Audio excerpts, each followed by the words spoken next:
Mariing itinanggi ni Senate President Pro Tempore Ping Lacson ang pahayag ni Senador Amy Marcos na umano'y may pinipiling imbestigahan ang Senate Blue Ribbon Committee pagdating sa mga alegasyon ng katiwalian sa bansa. Ayon kay Lacson, ang ganitong akusasyon ay unfair, untruthful, and baseless, at walang sapat na batayan upang dungisan ang kredibilidad ng komite. Pinaliwanag ni Lacson na ang Blue Ribbon Committee ay kumikilos batay sa mga reklamo, dokumento, at ebidensyang isinusumite sa Senado, hindi sa personalidad o apelyido ng mga sangkot.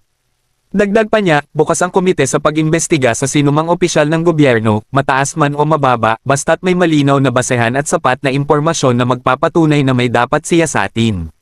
Giit ni Lacson, mapanganib ang pagbibintang na may kinikiling din ang Senado dahil sinisira nito ang tiwala ng publiko sa mga institusyon na dapat ay nagsisilbing bantay laban sa korupsyon. Aniya, kung may partikular na kaso o individual na nais ipasuri, ang tamang hakbang ay magsumite ng formal na reklamo at ebidensya, hindi ang magpalaganap ng paratang sa publiko. Sa huli, iginiit ni Lacson na ang layunin ng Blue Ribbon Committee ay hindi ang manaira ng pangalan kundi ang maghanap ng katotohanan at managot ang sinumang mapatunayang sangkot sa katiwalian, anuman ang kanilang posisyon o koneksyon sa kapangyarihan.